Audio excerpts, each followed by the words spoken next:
Once upon a time, in a quiet small town, there lived a boy named Zane. His family was so poor they could barely earn enough to live. His father was a farmer, his mother was sick, and he looked as poor as his life felt. His school backpack had tape holding the straps together. Most evenings, dinner was whatever was left in the pantry. But inside Zane, there was something nobody could see, a vision. He wanted to build something big. Something that could change not just his life, but his family's future. Whenever he talked about his dreams, people laughed. How can a boy who can't even afford a new backpack talk about success? Think small, Zane, just aim for survival. Their words cut deep, but Zane refused to shrink himself. One day, Zane was walking through the village market, lost in his frustration. He accidentally bumped into Mr. Watson, the old clockmaker who repaired watches no one else could fix. The man was quiet, gentle, and carried wisdom in his tired eyes. Mr. Watson noticed Zane's face and said, "You look like someone carrying more weight than his shoulders can handle." Zane finally broke. He shared everything, the poverty, the pressure, the insults, the disbelief. Mr. Watson listened, then walked into his workshop and returned with something wrapped in cloth. He handed it to Zane. It was a small, old mirror, its edges decorated with brass. Mr. Watson spoke softly. "People think mirrors show faces. They don't. They show truth. Look." Zane looked at his reflection. "What do you see?" Mr. Watson asked. "Myself," Zane replied.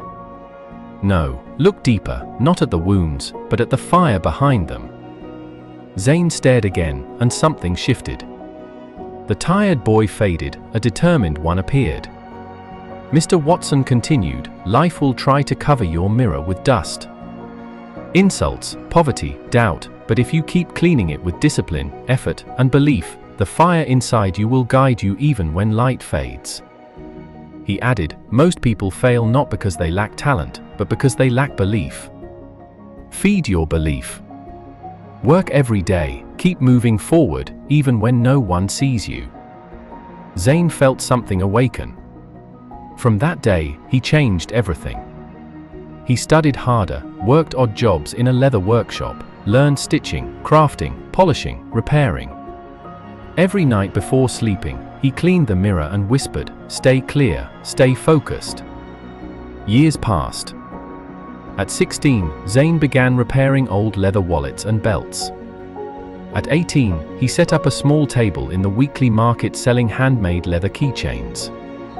At 20, he launched his own brand, Zane Leatherworks, handcrafted for the brave. He reinvested every rupee, improved quality, learned branding.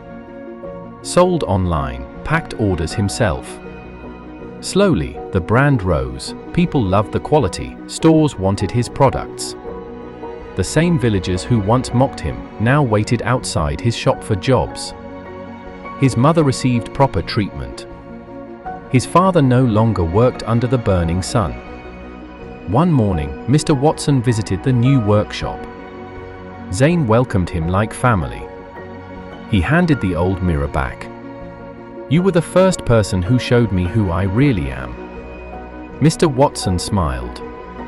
"I only gave you a mirror, you kept it clean." Zane looked around his thriving workshop and whispered, "When you think small, life shrinks.